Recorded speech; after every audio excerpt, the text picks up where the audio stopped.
Good morning class 9 class का आज हम पढ़ा रहे हैं वर्क पावर एनर्जी। बहुत दिन के बाद ये हम बना रहे हैं वीडियो, क्योंकि 11-12 का बहुत ज़्यादा हम इसके लिए माफ़ी मांगते हैं आप लोगों से। 9 क्लास का वीडियो हम लगभग हो गया 2 सप्ताह के बाद ही बना रहे हैं हमको याद है कि वर्क पावर एनर्जी का कंजर्वेशन पर क्वेश्चन कुछ बताए थे और उसी से रिलेटेड क्वेश्चन हम बताने जा रहे हैं। आगे पावर छूट गया था वो बताएंगे, उसके बाद हम जाएंगे ग्रेविटेशन में। तो पहले फिर से हम आपको वेलकम करते हैं। आप ध्यान दीजिएगा, 10 क्लास 9 क्लास भी बनाना है अभी हमको वीडियो। तो हम एनर्जी से रिलेटेड एक और क्वेश्चन बनाते हैं, energy conservation.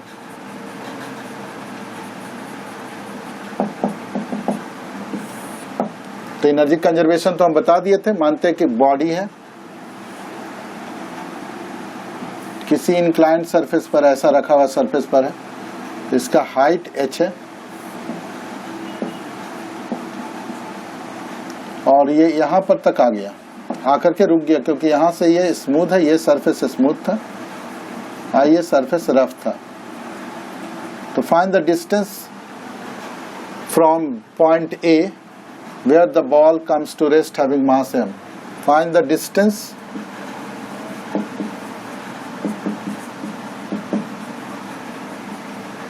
up to which the ball travels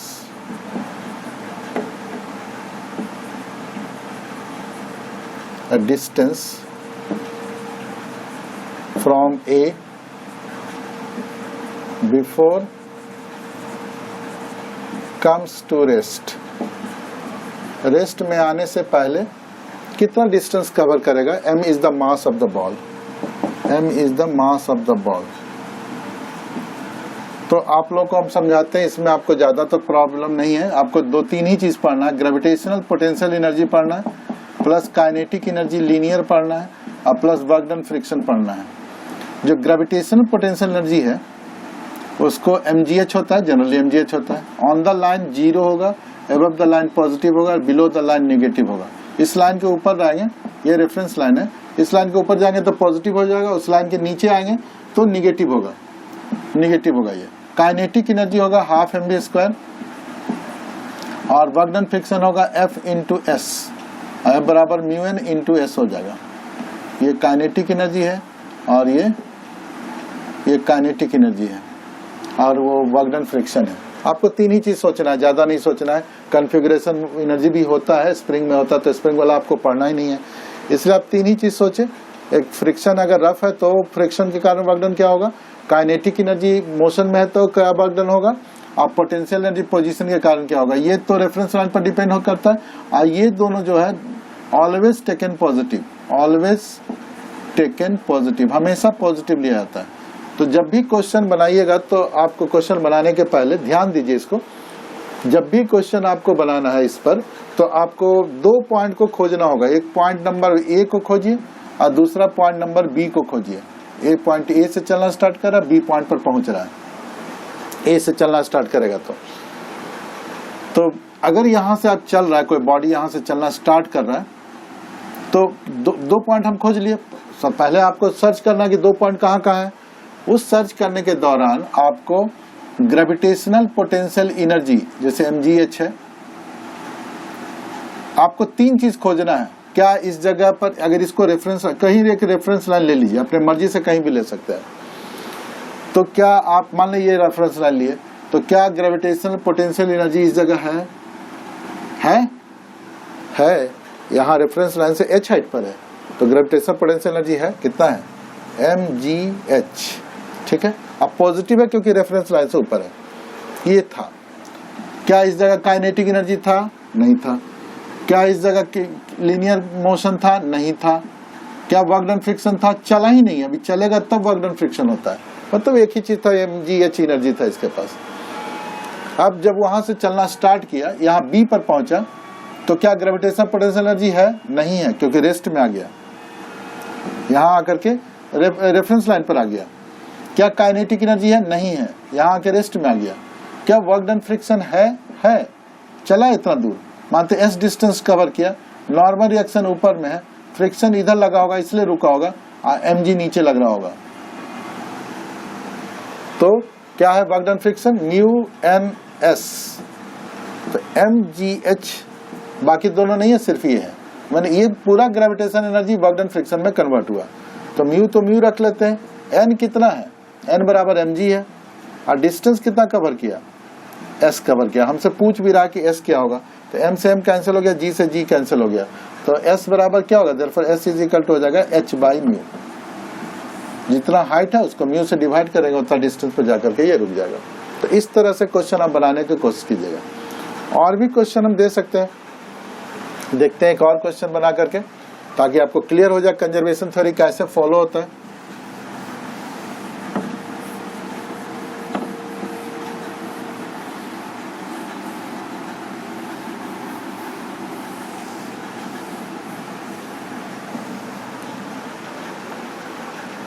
मानते यहां से चलना स्टार्ट किया, इस तरह से गया, बोल रहा है यहां पर वेलोसिटी क्या है, अगर यहां से चलना स्टार्ट किया, मास m है, इसका हाइट h है, इसका हाइट h है। रेफरेंस लाइन कहीं भी ले सकते हैं, मानते हैं हम नीचे को जनरली रखते हैं। तो हमारे पास तीन चीज सोचना है, gravitational potential energy plus kinetic energy linear. अब दो ही चीज, रफ नहीं है तो नहीं, तो दो ही चीज सोचेंगे। क्या इस जगह पर ए पॉइंट पर ग्रेविटेशनल पोटेंशियल एनर्जी है, रेफरेंस लाइन से h हाइट पर है, तो mgh ले लीजिए। क्या काइनेटिक एनर्जी लीनियर है, नहीं है, तो 0 ले लीजिए। अब हमको दो ही चीज सोचना था। अब हम बी पर पहुंचे, तो क्या इस जगह पर ग्रेविटेशनल पोटेंशियल एनर्जी है, h हाइट पर है, इसलिए mgh लीजिए। क्या काइनेटिक एनर्जी है, क्योंकि आया है तो मोशन में v वेलोसिटी, यही पूछ रहा कि क्या वेलोसिटी होगा, तो इसका हो जाएगा हाफ mv²। अब इसको इधर ले आते हैं, mg कॉमन ले लेंगे, h माइनस एच बराबर हाफ mv²। m से m काट दीजिए, कितना हो जाएगा 2g h माइनस एच बराबर v², यानी v बराबर क्या हो जाएगा √2g h माइनस एच। इस तरह से हम वेलोसिटी निकाल सकते हैं एनर्जी कंजर्व करके। मतलब आपको दो तीन चीज सोचना है, ज्यादा नहीं सोचना है। 2 पॉइंट खोज लेना है, दोनों पॉइंट पर वो दोनों चीज है या नहीं है, बस यही समझ के बनाना है इसको। ओके, ठीक है। अब आगे चलते हैं power. What is power?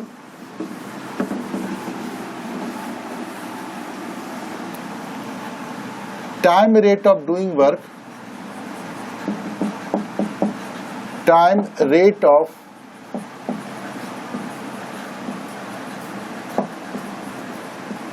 doing work is called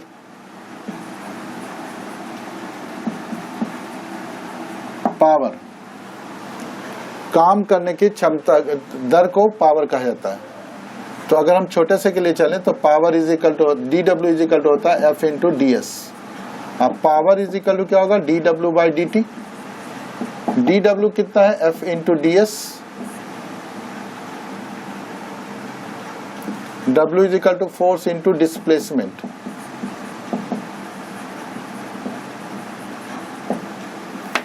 Power is equal to होगा W by T, W by T time rate of doing work।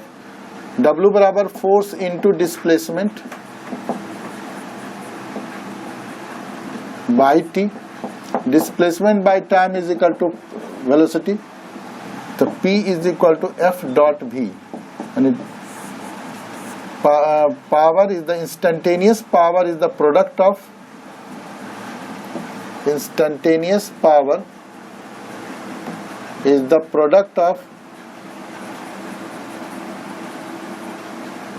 force and velocity। Force और वेलोसिटी का क्या प्रोडक्ट को कहा जाता है इंस्टेंटेनियस पावर। और average power किसको कहते हैं? Average power is the ratio of work done to the time taken by the body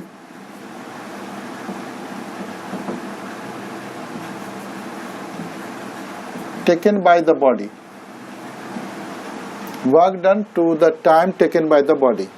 यानी power, average power is equal to, ये इंस्टेंटेनियस पावर का, तो average power is equal to W by t होगा। तो इसका scalar quantity है, इसको इसका स्क्रीनशॉट लीजिए। Power is the scalar quantity,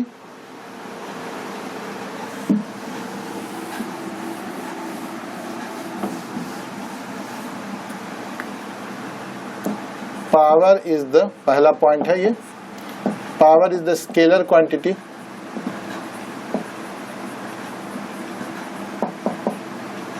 it is added algebraically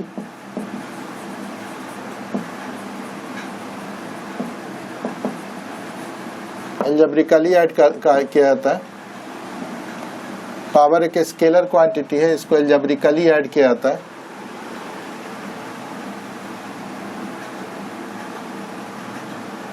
SI unit इसका होता है वाट। अब बिगर, इससे बिगर यूनिट होता है किलोवाट। किलोवाट वन, और मैकेनिकल यूनिट भी एक है, मैकेनिकल यूनिट है horse power. Mechanical unit SI unit, kilowatt bigger unit, SI unit horse power. तो 1 kilowatt is equal to 1000 watt और 1 horse power HP is equal to 746 वाट।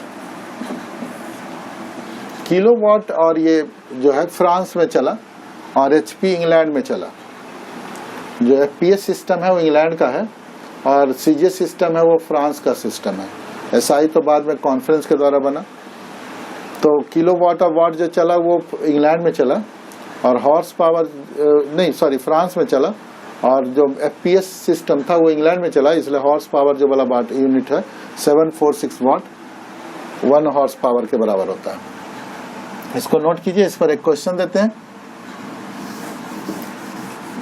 मानते एक well है, कुआं है, उसका डेप्थ h है।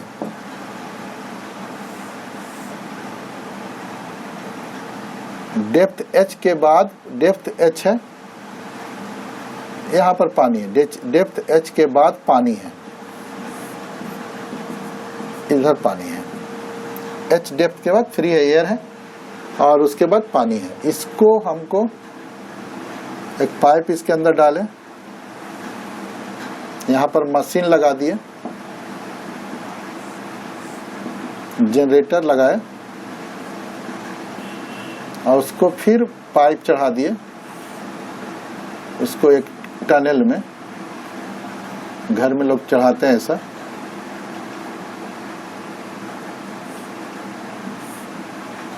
इसमें पानी भरना है। अगर इतना करने में वाटर W कितना वर्क डन, कितना पावर लगा, 1 घंटा तक काम किया। तो find the power consumption if engine works 1 hour, if engine works for 1 hour, 1 घंटे के लिए अगर इंजन वर्क करता है, find the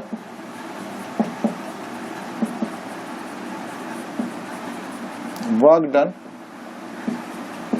two reach the water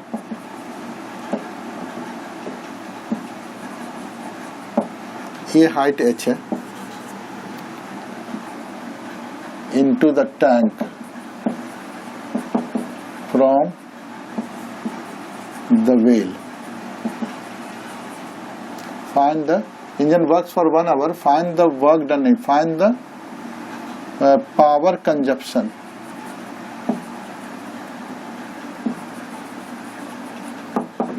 To raise the water up to the tank from the well. यहाँ से पानी चढ़ाने में हमको कितना टाइम लगेगा। तो पहले कितना वर्क डन हुआ, पहले ही निकालिए। अगेंस्ट ग्रेविटी लग रहा है, पानी को mg का मान निकाल रहे हैं। तो वर्क डन बराबर कितना होगा, work done is equal to हो गया माइनस, माने m एक बकेट में m यूनिट टाइम में m water amount of water कर रहा है, mgh हुआ, इतना पानी मान ले पूरा चढ़ा यहाँ पर डाल दिए, H और प्लस H यहाँ से भी लगा है उसको, तो H प्लस H इतना हाइट तक ले गया, ये वर्क डन हुआ।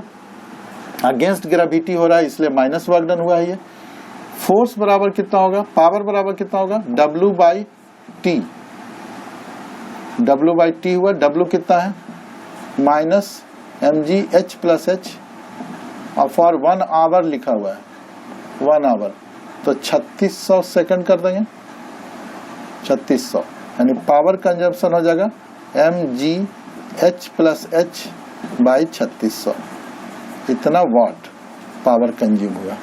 अब m कितना है, कितना क्विंटल पानी ऊपर गया, g 10 है, h हाइट कितना, 10 मीटर 20 मीटर जो भी है, इस तरह से निकाल लेंगे। 20 मीटर अंदर है, 20 मीटर ऊपर गया या 30 मीटर ऊपर गया, तो टोटल कितना पावर कंजम्पशन होगा, इस तरह से हम निकाल सकते हैं।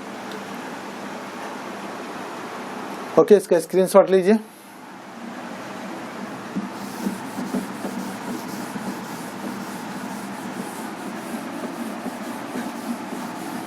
कुछ इंपॉर्टेंट क्वेश्चन देते हैं, उसको आप बनाइएगा, हो सकता है टेस्ट में दे। टेस्ट का पैटर्न तो अलग है, ऑब्जेक्टिव पूछ रहा है, लेकिन फिर भी छोटे छोटे जो क्वेश्चंस हैं वो सब पर कर लीजिएगा। इंपॉर्टेंट क्वेश्चंस हम दे देते हैं आपको, कुछ पढ़िएगा इसको। हमको नहीं पता, क्वेश्चन हम नहीं बनाए, इसलिए मत सोचिएगा कि यही आ ही रहा है, आपको पूरा बुक पढ़ना चाहिए। हम नहीं जानते कि क्वेश्चन आ रहा है कि नहीं, लेकिन ये सब इंपॉर्टेंट है। जैसे इक्वेशन ऑफ काइनेमेटिक्स आप पढ़ लीजिएगा, इक्वेशन ऑफ काइनेमेटिक्स पढ़ लीजिएगा। जैसे v बराबर u plus a t, s is equal to u t plus half a t square, और v square is equal to u square plus 2s। इसको दोनों मेथड से, calculation method and graph method से बना लीजिएगा इसको, कोई एक आ सकता है। दूसरा है difference between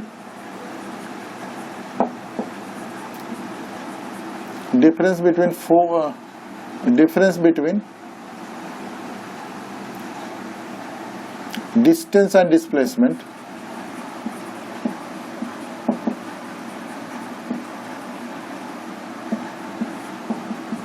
mass and weight,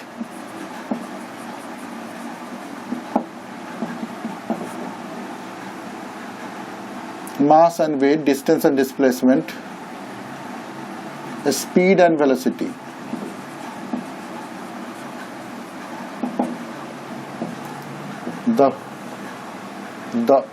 The body in this universe, no body in this universe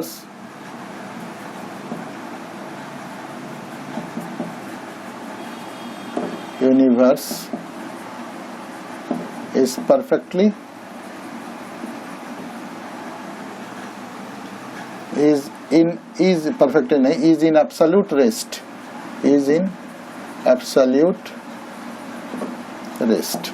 कोई भी बॉडी इस यूनिवर्स में एब्सोल्यूट रेस्ट में नहीं है।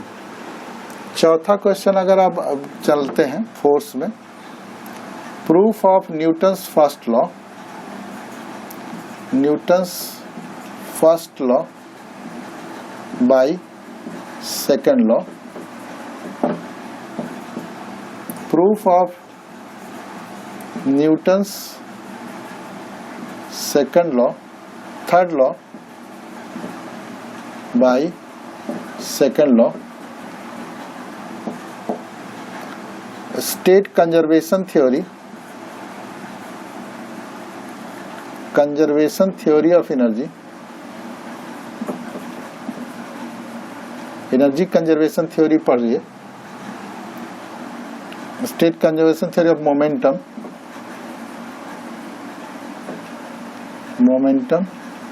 and prove it, इसको प्रूफ कीजिए। इसका स्क्रीनशॉट लीजिए। 6 क्वेश्चन है, अभी और क्वेश्चन दे रहे हैं कुछ, ये सब आपको याद होना चाहिए।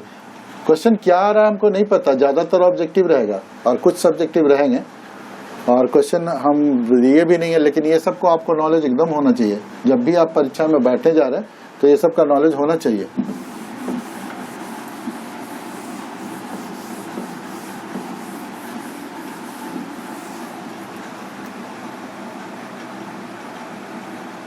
Numerical on force and mass and acceleration, force mass and acceleration. जैसे कैसा क्वेश्चन पूछ सकता है, इस पर हम एक क्वेश्चन दिखाते हैं। अब एक बॉडी जिसका मास m1 है, इस पर F1 फोर्स लगा है। अब ये बॉडी m2 है, इस पर F2 फोर्स लगा है, तो ए एक्सेलरेशन डेवलप हुआ, ए एक्सेलरेशन डेवलप हुआ। अब दोनों को कंबाइन कर दिए, m1 प्लस m2 कर दिए, इस पर कितना फोर्स लगा है, what will be the force जो कि ए एक्सेलरेशन से चले। तो पहले कितना चला, F1 बराबर m1 इंटू ए, ठीक है, F2 बराबर m2 इंटू ए, दोनों को जोड़ देते हैं, F1 प्लस F2 बराबर m1 प्लस m2 इंटू ए। तो ए बराबर कितना हो जाएगा, F1 plus F2 by m1 plus m2। ये इसके कारण हुआ। अब इस पे चलते हैं, ए बराबर क्या होगा, F by m1 plus m2। अब ये दोनों तो ए सेम ही रखना कह रहा है, तो F बराबर कितना हो जाएगा, ए बराबर, दोनों में केस में एक्सेलरेशन सेम हो, कितना फोर्स लगा है, तो ए बराबर F1 प्लस F2, ये फर्स्ट है ये सेकंड है, तो फ्रॉम फर्स्ट एंड सेकंड चले तो क्या होगा, F1 plus F2 by M1 plus M2 बराबर F by M1 plus M2, cut जाएगा, यानी F बराबर F1 प्लस F2। उसी तरह से मोमेंटम कंजर्वेशन पर भी न्यूमेरिकल आ सकता है। Numerical on conservation theory of momentum, theory of momentum, सबका यूनिट भी आप याद रख करिएगा, यूनिट भी परीक्षा पूछ सकता है, इसका स्क्रीनशॉट लीजिए।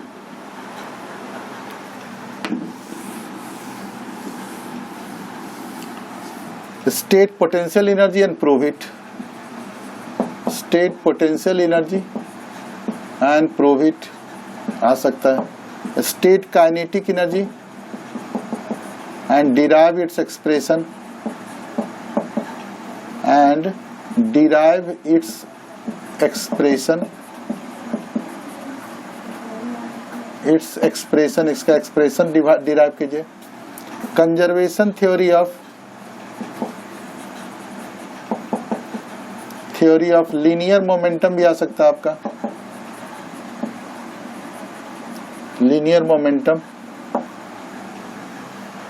Conservation theory of energy, linear momentum तो बता दिए, कंजर्वेशन थ्योरी ऑफ एनर्जी पर आ सकता है। Numerical on conservation theory of energy, numerical on conservation theory of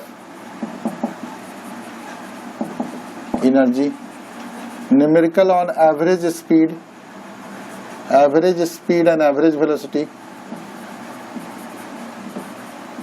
average velocity,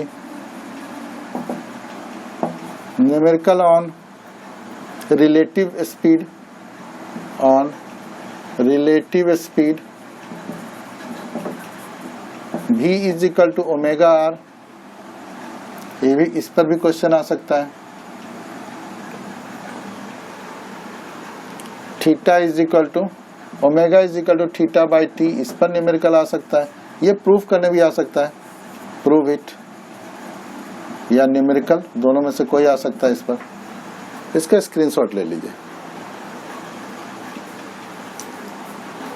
power आ सकता है, कंजर्वेशन थ्योरी पर एनर्जी आ सकता है, न्यूमेरिकल और conservation theory conservation theory proof करने आ सकता है।